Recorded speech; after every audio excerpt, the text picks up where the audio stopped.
नमस्कार दोस्तों, bishop KG official channel में आपका स्वागत है।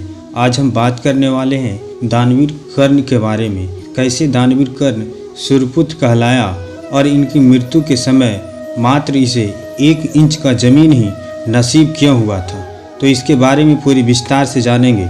इससे पहले चैनल को सब्सक्राइब कर दो। तो चलो स्टार्ट करते हैं। एक बार ऋषि दुर्वासा ने कुंती के सेवा भाव से प्रसन्न होकर उसे एक मंत्र दिया और कहा कि इस मंत्र से तुम किसी भी देवता का आह्वान कर सकोगी। जो भी देवता इस मंत्र से तुम्हारे सामने प्रकट होंगे, उसी देवता से तुम्हें पुत्र रत्न की प्राप्ति होगी।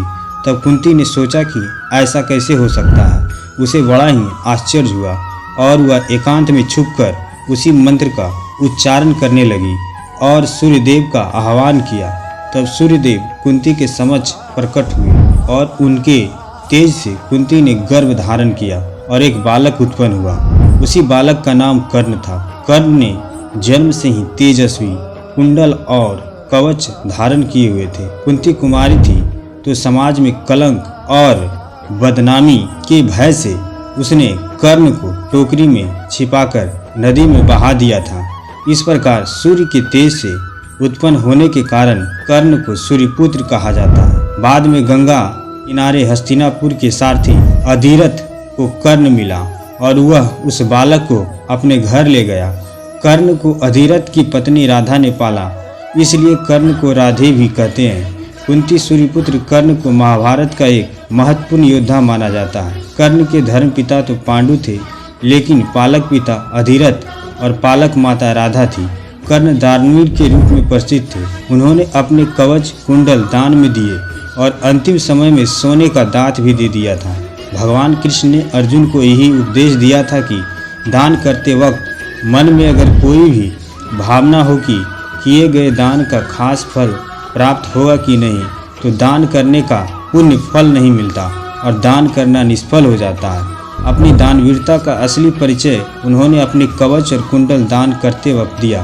कर्ण जब सूर्य की उपासना कर रहे थे, तब इंद्र वेश बदलकर ब्रह्मा के रूप में आए और कर्ण से उनके कवच और कुंडल की मांग की। सूर्य ने कर्ण को कवच और कुंडल देने से मना किया था, पर कर्ण किसी को निराश नहीं करते थे, इसलिए उन्होंने अपने कवच और कुंडल का दान कर दिया। कर्ण ये जानते थे कि यह दान उनकी मृत्यु का कारण बन सकता है, तब भी उन्होंने अपने हित के बारे में बिना सोचे दान कर दिया और एक बार फिर ये साबित कर दिया कि उनसे बड़ा दानवीर और कोई इस दुनिया में नहीं है। भगवान कृष्ण ने भी कर्ण को सबसे बड़ा दानी माना है। अर्जुन को कर्ण की प्रशंसा पसंद नहीं थी, इसी कारण से उन्होंने एक बार कृष्ण से पूछा कि सब कर्ण की इतनी प्रशंसा क्यों करते हैं। कृष्ण ने 2 पर्वतों को सोने में बदल दिया और कहा कि इस सोने को गांव में जाकर बांट दो। अर्जुन ने सारे गांव वाले को बुलाया और पर्वत काट काट कर देने लगा। कुछ समय बाद अर्जुन थक जाते हैं और बैठ जाता है। तब कृष्ण ने कर्ण को बुलाया और सोने को बांटने के लिए कहा। कर्ण ने बिना कुछ सोचे समझे गांव वालों को कह दिया कि ये सारा सोना गांव वालों का है और वे इसे आपस में बांट ले। तब कृष्ण ने समझाया कि कर्ण दान करने से पहले अपने हित के बारे में नहीं सोचता। इसी बात के कारण उन्हें सबसे बड़ा दानवीर कहा जाता है।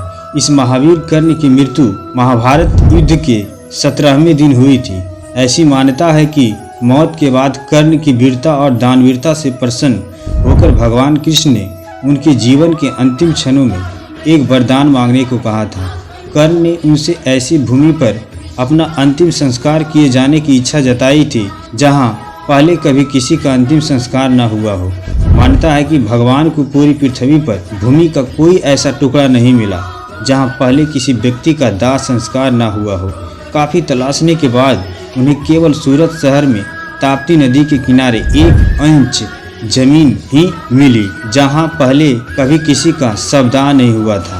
सूरत शहर के बरछा इलाके के लोगों का मानना है कि कर्ण की इच्छा के अनुसार भगवान कृष्ण उनका दाह संस्कार करने खुद यहां आए थे। यहां 1 इंच भूमि पर शव रखना असंभव था। ऐसे में भगवान कृष्ण ने उस भूमि के टुकड़े पर पहले एक बाण रखा, इसके बाद उस पर कर्ण के शरीर को रखकर दाह संस्कार किया।